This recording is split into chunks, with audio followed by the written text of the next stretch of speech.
বিসমিল্লাহির রহমানির রহিম। সুধী সম্মানিত প্রিয় দেশবাসী, আপনারা যেখান থেকে আমাদের এই ভিডিওটা দেখেছেন, দেশ ও দেশের বাইরে থেকে, সকলকে সততা হাঁসের খামারের ইউটিউব চ্যানেলের পক্ষ থেকে আমি জানাই আন্তরিক শুভেচ্ছা ও অভিনন্দন জানিয়ে শুরু করছি আজকের ভিডিও বার্তা। আজকের ভিডিও বার্তাতে আপনাদেরকে যে বিষয়টা আমি দেখাবো বা বুঝাবো বা শোনাবো, আপনারা বোর্ডিংয়ের হাঁস কিভাবে পালবেন, বোর্ডিংয়ের হাঁস পালার নিয়ম কি এবং কিভাবে পালতে হয়, সকল বিষয় আপনাদের সামনে আমি আজকে এই রোজা রমজান মাসের দিন আপনাদের সামনে কিছু কথা আমি বলতেছি। আপনারা আমার ভিডিওটা ধৈর্য সহকারে শুনুন। তো এই পর্যায়ে আপনাদের সামনে আমি হাজির হয়েছি। এই যে আমার এটা আপনারা জানেন, অনেক সময় আমি কথাটা বলি যে আমি জন্মলগ্ন থেকে হাঁসের সাথে। দর্শক শ্রোতাবৃন্দ, আপনাদের সামনে যে কথাটা আমি বলতে চাইতেছিলাম যে হাঁস কিভাবে আপনার বোর্ডিং করণ লাগে, কি আসল বিষয়, সব বিষয় আপনাদের সামনে আমি তুলে ধরছি। আমি আয়নাল হক। তা আপনাদের সামনে যে বিষয়টা আমি উপস্থাপন করতে যাচ্ছি সেটা হলো, আপনারা জানেন এটা হলো আমার এই যে হ্যাচারি ঘরের পাশাপাশি হ্যাচারি ঘরের পাশাপাশি এটা বাচ্চার ঘর। তো বাচ্চার ঘরের মধ্যে আমরা আপনার বাচ্চা, এই যে এটার মানে হ্যাচারি ঘরের সাথে বাচ্চার হ্যাচারি ঘর, আর এটা হলো বোর্ডিংয়ের বাচ্চার ঘর।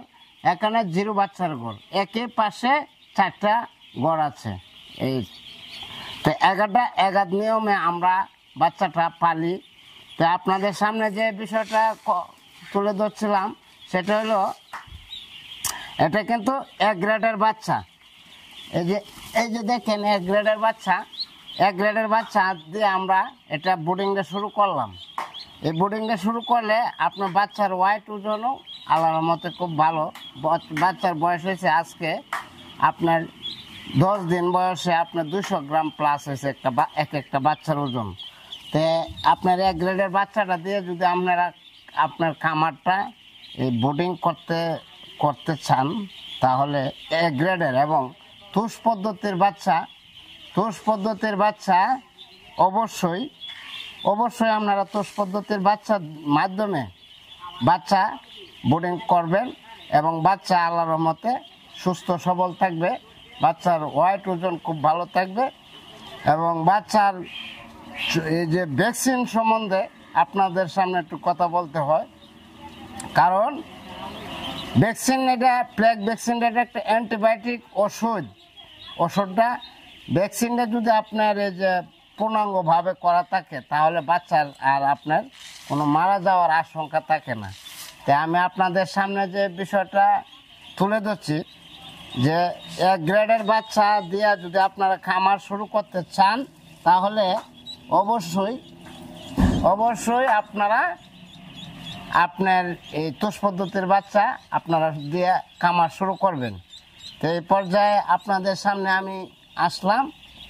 আর এই যে দেখেন বিষয়টা হলো, 1 গ্রেডের বাচ্চার গুণগত মান দেখবেন এবং ওয়েট ওজনে এটা দেখবেন, আর কিভাবে পালতে হবে।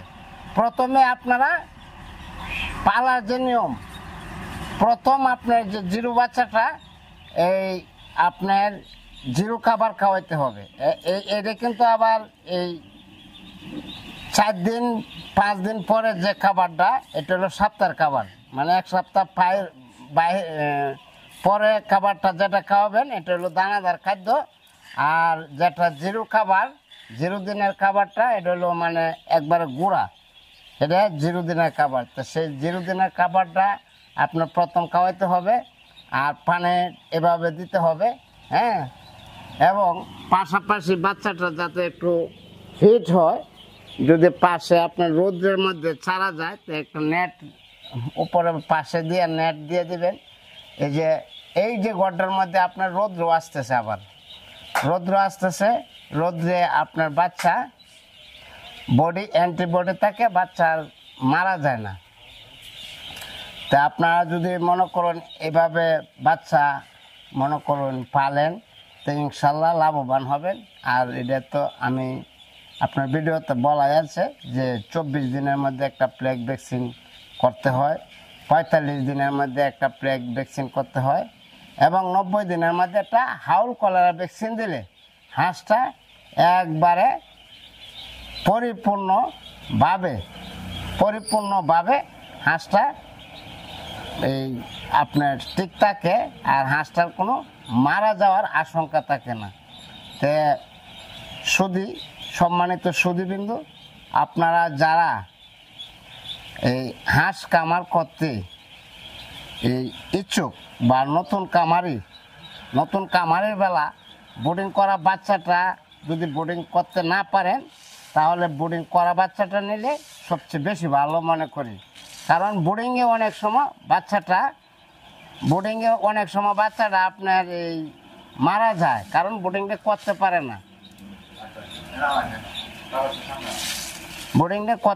না। তো এই পর্যায়ে আমি আপনাদের সামনে এই যে বোর্ডিংটা কিভাবে রাখতে হয় এই বিষয়গুলো আপনাদেরকে জানাইলাম, আর পানি কিভাবে দিতে হয় সেই বিষয়টা আপনাদেরকে জানাইলাম রোজা রমজানের দিন। তে আপনাদেরকে এই বিষয়টা আমি তুলে ধরছি। সকলে ভালো থাকবেন, সুস্থ থাকবেন, এবং সততা হাঁসের কামার ইউটিউব চ্যানেলের জন্য সকলের কাছেই উদাত্ত আহ্বান জানাই, যেন আমরা আরও আপনাদেরকে ভালো নতুন ভিডিও দিতে পারি এবং আপনাদের সামনে থাকতে পারি, এবং আপনাদেরকে আমি আমাদের পাশে রাখতে চাই, এবং আমরাও আগে যাইতেছি, আপনারাও সকলেই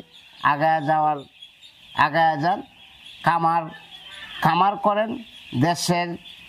দেশের এবং দেশের বাহিরেও যারা আছেন, এই সারা বাংলা এবং দেশের বাইরে সকলের ডিম এবং মাংসের চাহিদা পূরণ করার লক্ষ্যে হাঁস পালেন, এবং হাঁসের একটা ব্যাপক লাভ আছে ইনশাল্লাহ। সকলেই হাঁস পালার মধ্যে মনোযোগী হন।